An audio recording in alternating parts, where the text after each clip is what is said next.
भर में लगातार बिल्डर्स के प्रोजेक्ट अधर में लटके हुए हैं और लगातार लोग परेशान होते हैं, लेकिन इस बीच रेरा या फिर ये कहे कि सरकारी विभाग जो है क्या कंपनसेशन दे सकते हैं और किस तरह के ये कंपनसेशन होती है, इन तमाम चीजों पर बातचीत करने के लिए हमारे साथ वरिष्ठ एडवोकेट के कोहली जी हमारे साथ मौजूद हैं। उन्हीं से जानते हैं।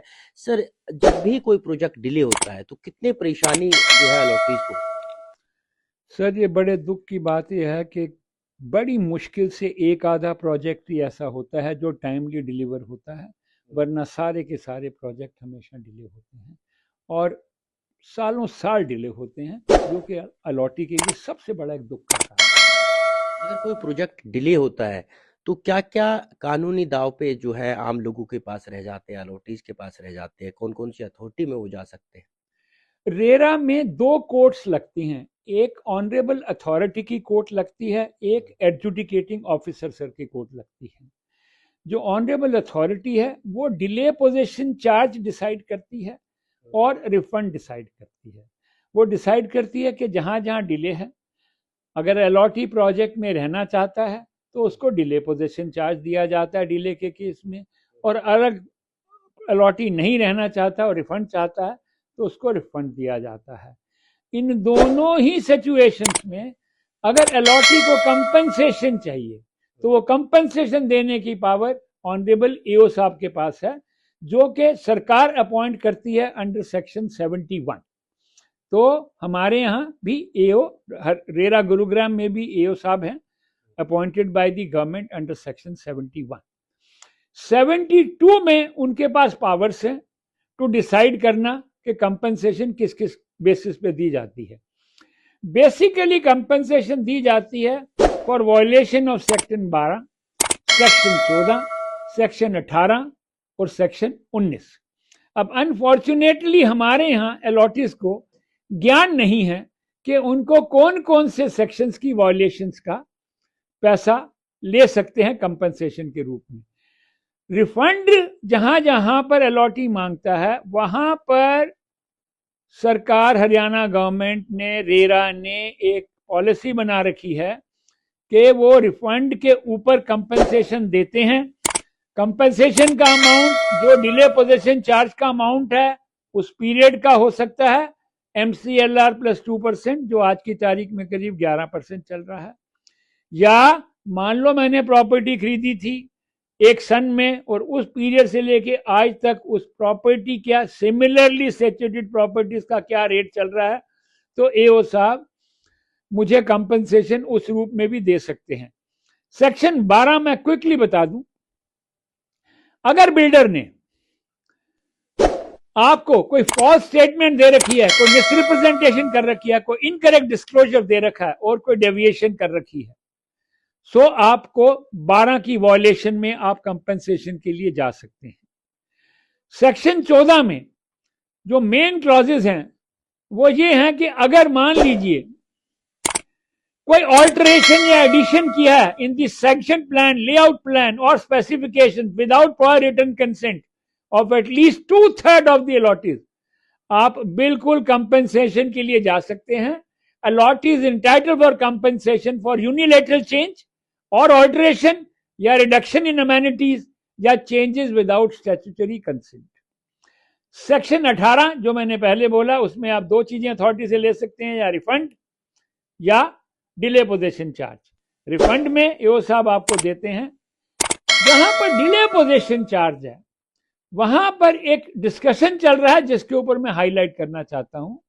सेक्शन 19 बहुत क्लियरली कहता है, और सेक्शन 19 का 3, allotee shall be entitled to claim the possession of the apartment, plot or building as the case may be, as per the declaration given by the promoter under section subclause C, clause 1 of section 2 of subsection 2 section 4।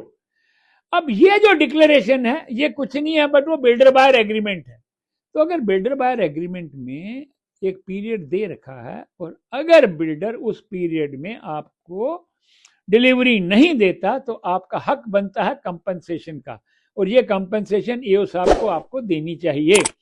Section 72 कुछ factors लिखता है क्या क्या देखने हैं compensation देते समय, वो फैक्टर्स हैं, अमाउंट ऑफ डिसप्रोपोर्शनेट गेन और unfair advantage wherever quantifiable made as a result of the default, बहुत जरूरी है। Amount of loss cost as a result of the default, बहुत जरूरी है। Repeated nature of the default, बहुत जरूरी है। Such other factors which the educating officer considers necessary, ये चार चीजों को देखते हुए ईओ साहब को अंडर सेक्शन 62 कंपेंसेशन देना चाहिए for mental एग्नी, for legal expenses, for travel expenses, for holidays taken for pursuing the matter, and जैसा मैंने बोला है फॉर वायलेशन ऑफ सेक्शन 93, जहां पर एग्रीमेंट के हिसाब से अगर डीपीसी नहीं दिया गया तो उसके ऊपर भी कंपनसेशन मिलना चाहिए। आप सबसे निवेदन है, सारे अलॉटिस से निवेदन है कि अगर आपने डिले लिया है या रिफंड लिया है, आप अपनी कंपनसेशन की एप्लीकेशन जरूर से जरूर डालिएगा। Thank you.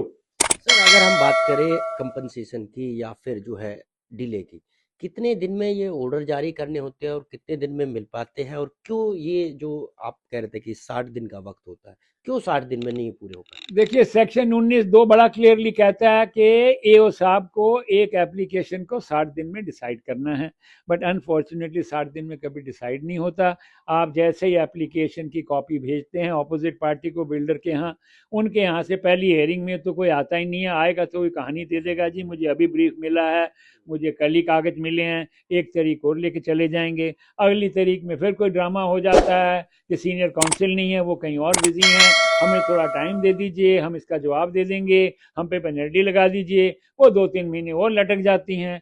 और इस तरह बिल्डर के एडवोकेट्स आके कुछ ना कुछ समय लेते ही रहते हैं, जिसकी वजह से हियरिंग डिले हो जाती हैं। बट आपसे मैं बताना चाहूँगा कि जितने एफिशिएंट एओ साहब हमें मिले हैं रेरा गुरुग्राम को, मैंने अपने 50 साल के करियर में इतने एफिशिएंट लीगल ऑफिसर नहीं देखे जो कि जजमेंट बहुत ही फास्ट स्पीड से डिलीवर करते हैं। सर बहुत फास्ट कहें या फिर कहें कि तेजी के साथ ऑर्डर जारी करते हैं, लेकिन उसके बावजूद भी आपको लगता है कि अब तक कोई भी 60 दिन में फैसला आया हो?